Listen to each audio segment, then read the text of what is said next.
You know, sometimes you get that feeling in life that things aren't going my way.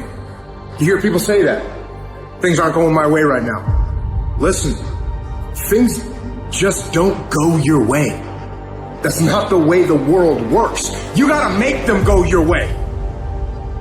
Taking responsibility for whatever happens to you. Knowing that you have consciously made the decisions that are now affecting you. Knowing that what is happening now, the direct result of your activity, what you did yesterday. Self-reliance is basically counting on yourself. Recognize the fact that you're going to get into some slumps. Recognize the fact that you're going to encounter a great deal of failure in life. It goes with the territory. But in the face of that, you want to be relentless. You think things are gonna just happen for you? Well, they're not just gonna happen for you. You gotta make them happen. Go make things happen. I need you to confront you because you're the one holding you up. I need you to confront you. I need you to look in the mirror and tell you, you are not gonna do me like this no more. You give you a pass. You are not where you're supposed to be financially, and you gave yourself a pass. You know you're better than that.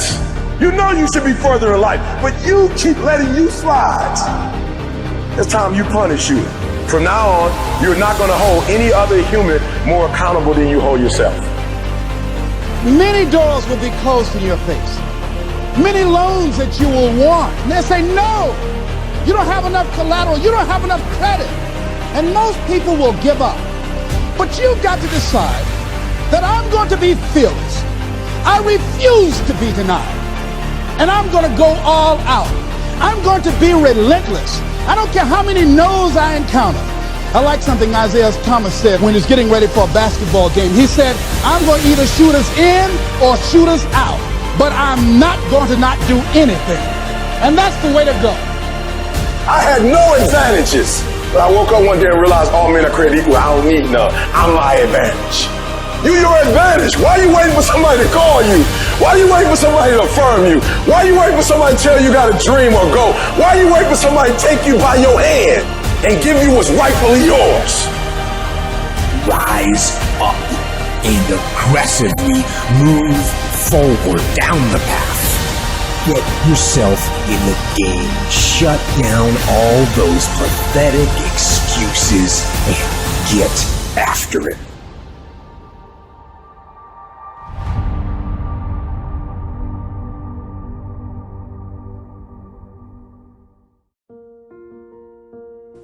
Now, there is a time to let your mind wander, but it's a time you designate specifically for that purpose.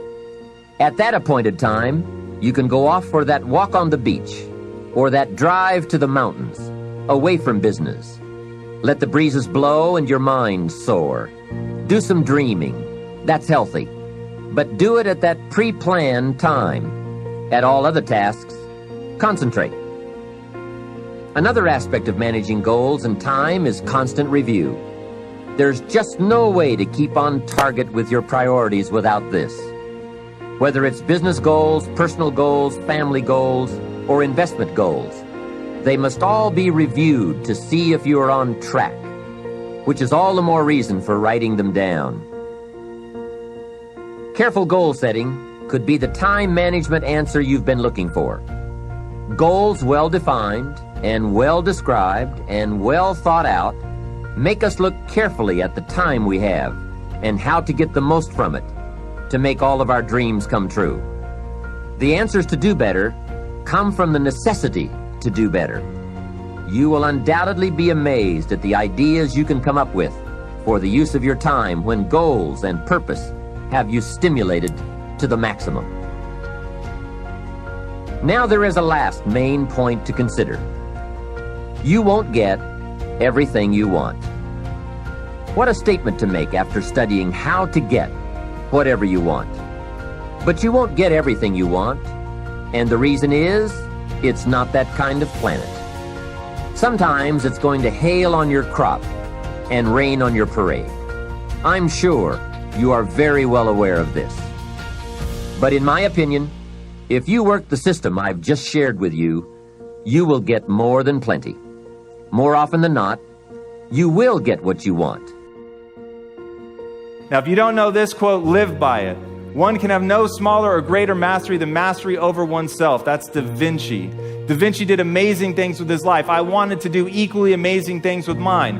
And if that's the game that we're playing, if I can construct my belief system, if I can choose at any moment to believe something that's more empowering than I was believing the moment before, and that will actually find its way into my actions, allow me to do things that I couldn't do the moment before, then it's like that moment in The Matrix where Neo realizes he knows Kung Fu.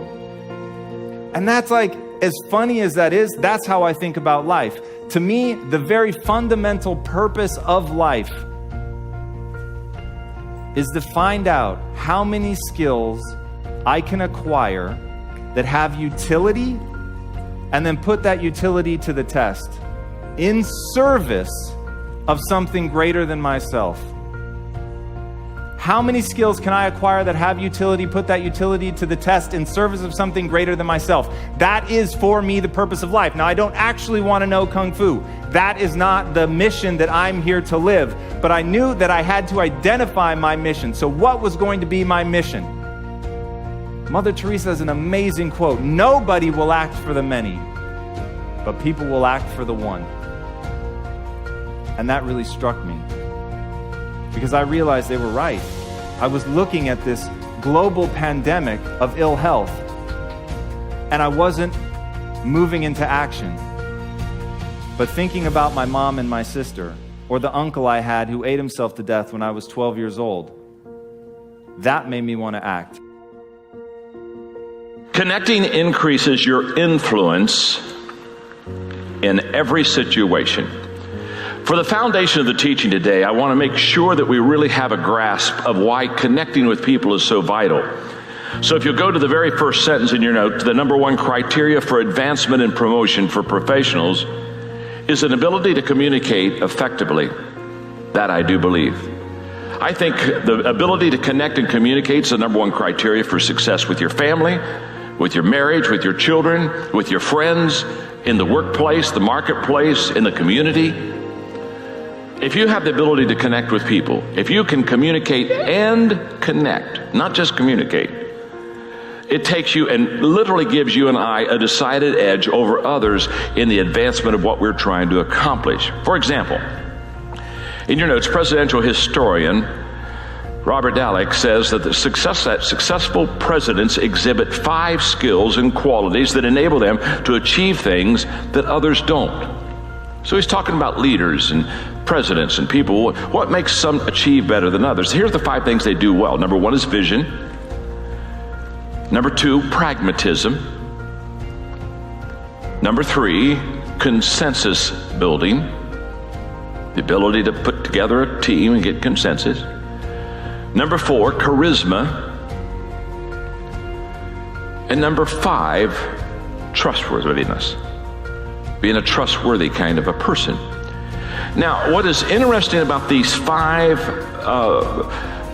things that set the better presidents apart from maybe the average ones, 4 of the 5 deal with connecting.